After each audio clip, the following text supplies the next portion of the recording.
नमस्कार विद्यार्थी मित्रांनो,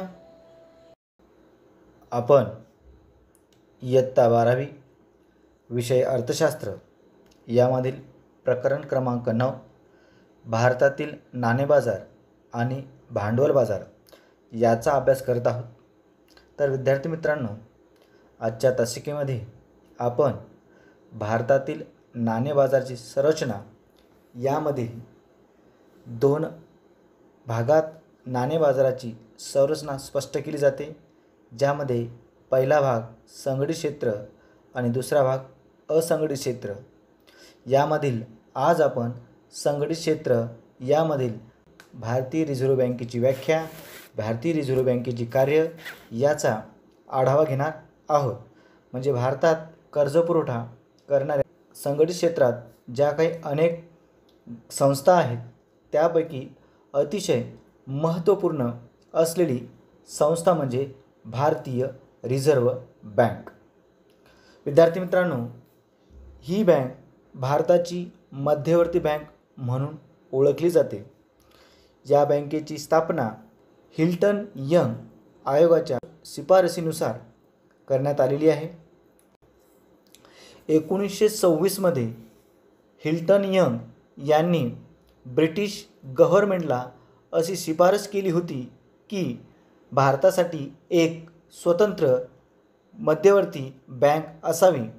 त्यानुसार हिल्टन यंग यांच्या अध्यक्षतेखाली 1927ला याविषयी विचारविनिमय करण्यासाठी एका अभ्यास गटाची नेमणूक केली आणि त्या अभ्यास गटाच्या सूचनेनुसार भारतामध्ये 1934ला एक कायदा करण्यात आला आणि त्यानुसार भारताची मध्यवर्ती बँक स्थापन करण्यात आली।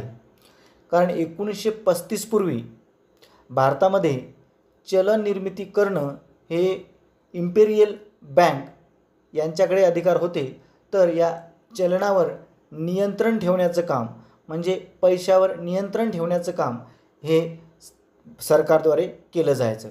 म्हणजे ही दोन जी कामं आहेत ती वेगवेगळ्या घटकांकडे होती, म्हणून या दोन घटकांमध्ये समन्वय असावा यासाठी दोन्ही कामं एकाच बँकेकडे असावीत हा निष्कर्ष काढून भारतीय रिझर्व्ह बँक कायदा 1934 नुसार बँकेच्या मूलभूत कार्याला वैधानिक आधाराची तरतूद आहे। भारतीय रिझर्व्ह बँकेची स्थापना 1 एप्रिल 1935 रोजी खाजगी भागधारक बँक म्हणून झाली। भारतीय रिझर्व्ह बँकेचे राष्ट्रीयकरण 1 जानेवारी 1949 रोजी झाले। हा नाणे बाजारातील अतिशय महत्त्वपूर्ण घटक आहे। या रिझर्व्ह बँकेकडे पैशाची निर्मिती करणे आणि पत नियंत्रण करणे ही कामं सोपवली गेलेली आहेत। अशाच्या रिझर्व्ह बँकेच्या काही व्याख्या आहेत त्या आपल्याला समजून घ्यायच्या आहेत। विद्यार्थी मित्रांनो, डॉक्टर M.H. डिकॉक यांच्या मते मध्यवर्ती बँक ही देशातील मुद्रा व बँकिंग संरचनेतील शिखर संस्था आहे। म्हणजे पैशाच्या बाबतीत, पैसा निर्मितीच्या बाबतीत असो, पैसा नियंत्रणाच्या बाबतीत असो, पत पुरवठ्याच्या बाबतीत असो, पत नियंत्रणाच्या बाबतीत असो, सर्व अधिकारात रिझर्व्ह बँक ही शिखर बँक आहे।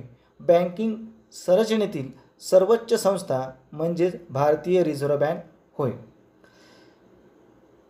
तसेच प्राध्यापक W.H. शहा यांनी देखील भारतीय रिझर्व्ह बँकेची व्याख्या केलेली आहे। म्हणजे अर्थव्यवस्थेतील पत पुरवठ्यावर नियंत्रण ठेवणारी बँक म्हणजे मध्यवर्ती बँक होय। विद्यार्थी मित्रांनो, अर्थव्यवस्थेत पैसा कमी आणि अधिक होऊ नये याची जबाबदारी रिझर्व्ह बँक पार पाडत असते। कारण अर्थव्यवस्थेच्या गरजेनुसार अर्थव्यवस्थेत आवश्यक तेवढा पैशाचा प्रवाह उपलब्ध असला पाहिजे। तर गरजेपेक्षा जास्त पैसा जर अर्थव्यवस्थेत असेल तर अर्थव्यवस्थेत महागाई निर्माण होते आणि गरजेपेक्षा कमी अर्थव्यवस्थेत पैसा असेल तर अर्थव्यवस्थेत मंदी सदृश्य परिस्थिती निर्माण होते। म्हणून दोन्ही परिस्थिती अर्थव्यवस्थेला घातक असतात आणि त्यासाठी पैशाचा योग्य प्रवाह अर्थव्यवस्थेत चालू राहिला पाहिजेत। यासाठी अर्थव्यवस्थेतील पतपुरवठ्यावर नियंत्रण ठेवण्याचं काम मध्यवर्ती बँक करत असते, अशा प्रकारची व्याख्या प्राध्यापक W.A. शॉ यांनी केलेली आहे.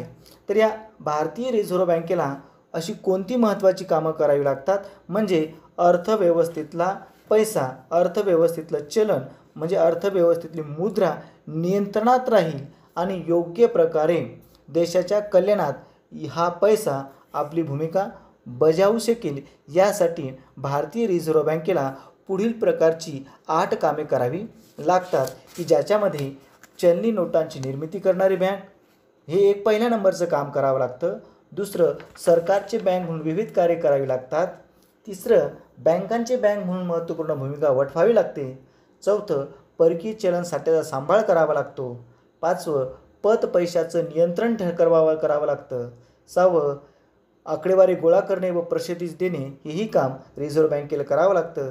विकासाभिमुख व प्रोत्साहनात्मक कार्य आणि इतर कार्य अशा प्रकारची 8 कामं भारतीय रिझर्व्ह बँकेला करावी लागतात. विद्यार्थी मित्रांनो, भारतीय रिझर्व्ह बँकेचे कार्य सविस्तर स्पष्ट करा हा 4 मार्कासाठी आणि कदाचित कधी 8 मार्कासाठी येणारा प्रश्न आहे. तर त्या दृष्टिकोनातून ही कार्य समजून घेणं आवश्यक आहे. तर भारतीय रिझर्व्ह बँकेची कार्य, पहिलं कार्य आहे चलनी नोटांची निर्मिती करणारी बँक. भारतीय रिझर्व्ह बँक ही 1 रुपयाची नोट आणि सर्व प्रकारची नाणी सोडून बाकीच्या सर्व नोटा म्हणजे 5 रुपये, 10 रुपये, 20 रुपये, 50 रुपये, 100 रुपये, 200 रुपये आणि 2000 रुपये पूर्ण नोटाची निर्मिती करण्याचा एकाधिकार भारतीय रिझर्व्ह बँकेकडेच आहे. आणि 1957च्या किमान राखीव प्रणालीनुसार नोटाची निर्मिती करण्यासाठी भारतीय रिझर्व्ह बँकेकडे किमान जी ठेव आहे ती 200 कोटी रुपयाची ठेवण्यात आलेली आहे, की यापैकी 115 कोटी रुपये सोन्याच्या स्वरूपात आणि 85 कोटी परकीय चलनाच्या स्वरूपात ठेवले जातात. एवढा किमान राखीव निधी बँकेकडे असेल तर चलनी नोटाची निर्मिती भारतीय रिझर्व्ह बँकेला करता येते. तर दुसरं कार्य आहे सरकारचे बँक म्हणून भारतीय रिझर्व्ह बँकेला भरपूर अशी कामं करावी लागतात, की ज्याच्यामध्ये सरकारला सल्ला देणे, सरकारचा प्रतिनिधी म्हणून, तसेच केंद्र सरकार व राज्य सरकार यांचे व्यवहार सांभाळणे, त्याचबरोबर त्यांच्या वतीने त्यांची येणारी जी काही पैसे असतील किंवा द्यावी लागणारी देणी असतील, या देणी घेणीचे व्यवहार देखील भारतीय रिझर्व्ह बँक करत असते. तसेच सरकारला जर कर्ज पाहिजे असेल तर ते खुल्या बाजारातून मिळवून देण्याचं काम म्हणजे सार्वजनिक कर्ज उपलब्ध करून देण्याचं काम देखील भारतीय रिझर्व्ह बँक करत असते. म्हणजे सरकारचा सल्ला देणे, सरकारला कर्जाची उपलब्ध करून देणे, सरकारचे व्यवहार सांभाळणे, सरकारच्या वतीनं देणेघेणी करणे, असं विविध कामं भारतीय रिझर्व्ह बँकेला करावी लागतात.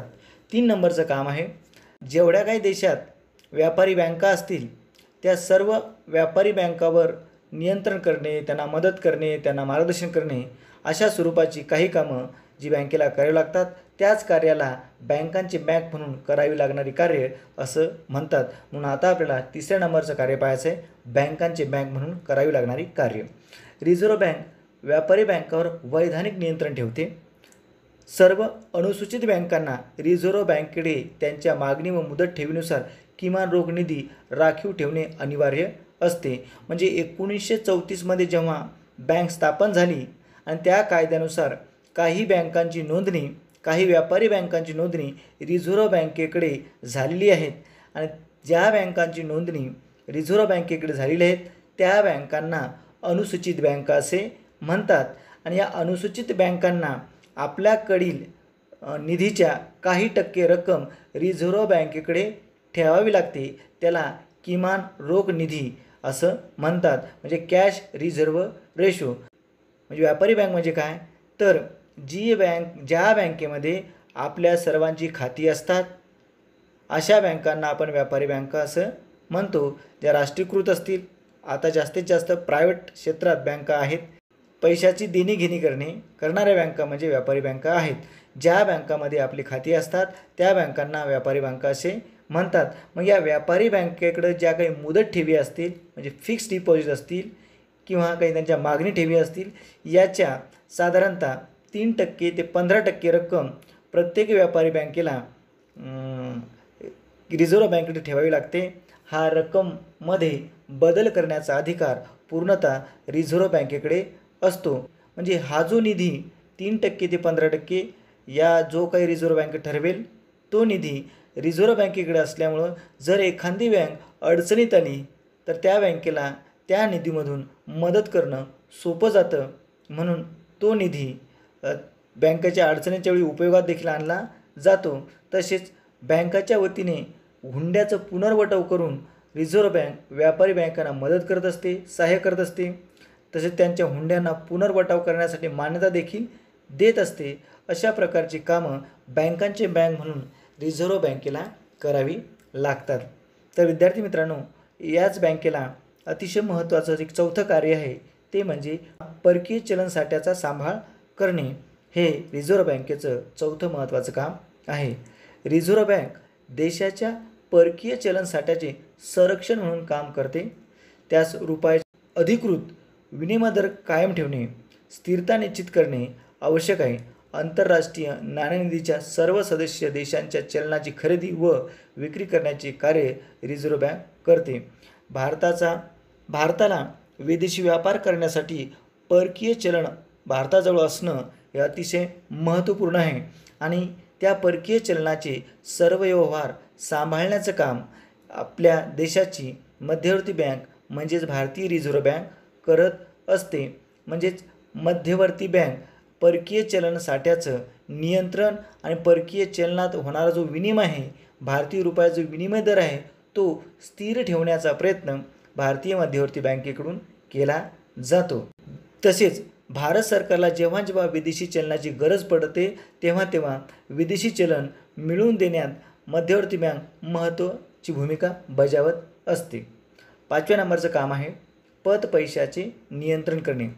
विद्यार्थी मित्रांनो, पत पैसा म्हणजे काय हे तुम्हाला पहिले समजून घ्यावं लागेल। व्यापारी बँका यांच्याकडे जेवढी काही रक्कम असते त्या रकमेपेक्षा कितीतरी अधिक पट अर्थव्यवस्थेत पैशाद्वारे पत पैशाची निर्मिती करून अर्थव्यवस्थेतील पैसा वाढवत असतात। समजा SBIकडे जर 20 कोटी रुपये असतील तर SBI या 20 कोटीच्या रकमेच्या भरोशावर 100 कोटी एवढी रक्कम कर्जाऊ देऊ शकते।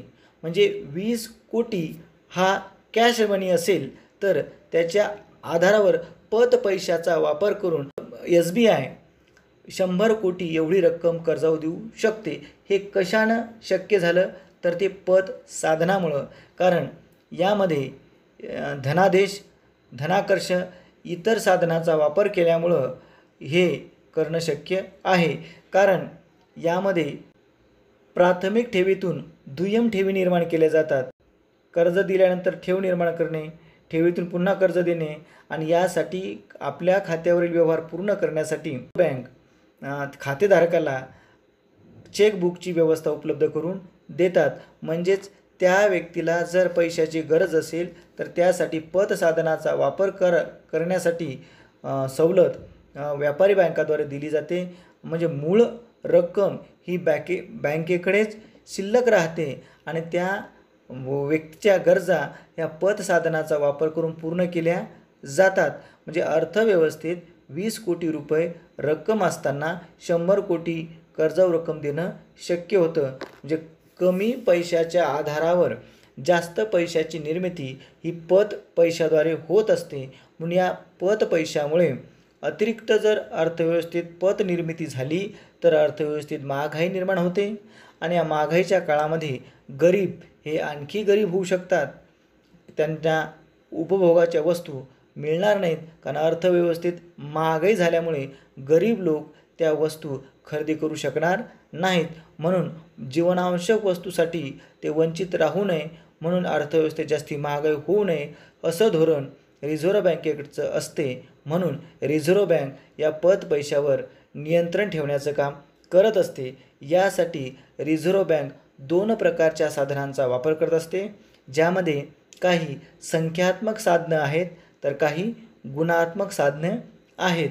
संख्यात्मक साधनामुळं पैशावर पूर्णतः कंट्रोल साध्य केला जातो आणि गुणात्मक साधनामुळं पैसा कोणत्या क्षेत्रात वळवायचा हे करणं शक्य होत असतं. म्हणून गुणात्मक साधनामध्ये प्रामुख्याने बँक दर, खुल्या बाजारातील रोखे व्यवहार आणि रोकड निधीचे बदलते गुणोत्तर या 3 कार्याचा समावेश होतो. बँक दर म्हणजे रिझर्व्ह बँक व्यापारी बँकांना ज्या व्याज दराने त्यांच्या हुंड्या वटवतात त्या व्याज दराला बँक दर असे म्हणतात. म्हणजे बँक दर म्हणजे व्याजाचा दर कमी अधिक करून देखील मध्यवर्ती बँक पैशाचं नियंत्रण करू शकते. आणि दुसरं आहे खुल्या बाजारातील रोखे व्यवहार. खुल्या बाजारातील रोखे व्यवहार म्हणजे सरकारच्या वतीने रिझर्व्ह बँक खुल्या बाजारात कर्ज रोख्याची खरेदी विक्री करून अर्थव्यवस्थेतील पैसा नियंत्रणात ठेवू शकते. म्हणून या खुल्या बाजारातील व्यवहाराला ओपन मार्केट ऑपरेशन असं इंग्रजीमध्ये म्हणतात. आणि तिसरं संख्यात्मक साधन आहे रोकड निधीचे बदलते गुणोत्तर. म्हणजेच रिझर्व्ह बँक ही व्यापारी बँकांना CRR आणि SLR मध्ये बदल करून अर्थव्यवस्थेतील पैसा नियंत्रणात ठेवू शकते. तर विद्यार्थी मित्रांनो, CRR म्हणजे काय तर कॅश रिझर्व्ह रेशो म्हणजेच रोकड निधी गुणोत्तर. हा CRR जो पैसा आहे तो प्रत्येक व्यापारी बँकेला रिझर्व्ह बँकेकडे ठेवावा लागतो. CRRचं प्रमाण कमी अधिक करून रिझर्व्ह बँक पत नियंत्रण करू शकते. तसेच प्रत्येक व्यापारी बँकेला आपल्या ठेवीच्या काही प्रमाणात SLR म्हणजे स्टॅट्युटरी लिक्विडिटी रेशो हा स्वतःकडे बाळगावा लागतो. त्यामध्येही बदल करण्याचे पूर्णतः अधिकार रिझर्व्ह बँकेला आहेत. यामध्ये बदल करून रिझर्व्ह बँक अर्थव्यवस्थेतला पैसा कमी अधिक करू शकते. ही झाली सर्व संख्यात्मक साधने. तर विद्यार्थी मित्रांनो, काही अशी गुणात्मक साधने आहेत की ज्याच्यामुळे देखील अर्थव्यवस्थेतील पैसा कमी अधिक करता येतो. या गुणात्मक साधनामध्ये कर्ज आणि तारण यामध्ये गाळाचं नियमन करणे. तर प्रत्येक कर्जासाठी तारण किती असावं याचं नियम ठरवण्याचा अधिकार हा रिझर्व्ह बँकेला आहे. त्यामध्ये बदल करून देखील रिझर्व्ह बँक पत पैशाचं नियंत्रण करू शकते. तसेच कर्जाचं वाटप करताना कोणत्या क्षेत्रात करावं, किती प्रमाणात करावं, कोणाला करावं याविषयीचे नियमन करून म्हणजे कर्जाचं जे वाटप आहे नियंत्रित करण्याचा सल्ला देखील रिझर्व्ह बँक व्यापारी बँकांना देऊ शकते. तसेच काही क्षेत्रात बँकांचं जर चुकत असेल, बँकांना अडचण येत असेल तर त्यांना नैतिकपणे समजावण्याची काम किंवा नैतिक मनधरणी करण्याचं काम देखील रिझर्व्ह बँकेकडे केलं जातं. त्यांना व्यवस्थित समजावून सांगून पाहिजे त्या क्षेत्रात पैशाचा ओघ वळवला जातो. यालाच नैतिक समजावणी असे म्हणतात. तर याची व्याख्या जर करायची झाली, नैतिक मनधरणी म्हणजे मध्यवर्ती बँकेने व्यापारी बँकांना सर्वसाधारण चलनविषयक धोरणाच्या बाबतीत सहकार्य करण्याच्या बाबतीत विनंती करणे व त्यांचे मन वळवणे. म्हणजे आपण कोणत्या ठिकाणी कर्ज पुरवठा करावा, कोणत्या माध्यमातून करावा, कशा प्रकारे करावा याविषयीचा प्रेमाने सल्ला मध्यवर्ती बँक व्यापारी बँकांना देते आणि आपलं पत नियंत्रणाचं काम करू शकते. 6व्या नंबरचं काम आहे आकडेवारी गोळा करणे आणि प्रसिद्धीस देणे. भारतीय रिझर्व्ह बँक ही बँकिंग आणि अर्थव्यवस्थेतील इतर क्षेत्रांच्या संबंधित सांख्यिकीय माहिती संकलित करून ती प्रसिद्ध करते. म्हणजे देशाची आर्थिक परिस्थिती कशी आहे याविषयीचे आकडे किंवा बँकिंग सिस्टम कसं आहे याविषयीची माहिती, संख्यात्मक माहिती रिझर्व्ह बँक गोळा करत असते आणि त्या माहितीप्रमाणे ती सर्वसामान्य लोकांपर्यंत महत्त्वाच्या वित्तीय संस्थांपर्यंत पोहोचवण्याचं काम करते की ज्याच्यामुळे जनतेला आणि महत्त्वपूर्ण संस्थेला देशाची वास्तविक आर्थिक परिस्थिती समजण्यात मदत होत असते. आणि 7व्या नंबरचं काम आहे ते विकासाभिमुख आणि प्रोत्साहनात्मक कार्य. रिझर्व्ह बँक ग्रामीण भागामध्ये, निमशहरी भागामध्ये बँकिंग सुविधा वाढाव्यात, जास्तीत जास्त लोकांना बँकेच्या सवयी लागाव्यात यासाठी प्रयत्न करत असते. तसंच ठेवीदारांचं संरक्षण व्हावं, त्यांना अडचणी येऊ नये अशा प्रकारसाठी व्यापारी बँकांना मार्गदर्शन करण्याचं काम रिझर्व्ह बँकेद्वारे होत असतं. कृषी क्षेत्रांना पतपुरवठा करणे, औद्योगिक पतपुरवठा करणे यांच्यासाठी काही विकासात्मक कामे रिझर्व्ह बँकेद्वारे केली जातात. तसंच 8व्या नंबरचं कार्य इतर कार्यामध्ये रिझर्व्ह बँक आपल्या सदस्य बँकांच्या खात्यामधील आपापसातील देण्याघेण्याचे व्यवहार पूर्ण करण्यासाठी निरसन केंद्र म्हणून काम करते. व्यापारी बँकांची अंतिम ऋणदाता म्हणून आर्थिक संकटात असलेल्या बँकांना आर्थिक सहाय्य पुरवते. विद्यार्थी मित्रांनो, तुम्हाला असा प्रश्न येतो की अंतिम ऋणदाता म्हणून कोणत्या बँकेला संबोधतात? तर अंतिम ऋणदाता म्हणून रिझर्व्ह बँक ऑफ इंडिया याचं उत्तर तुम्हाला लिहावं लागेल.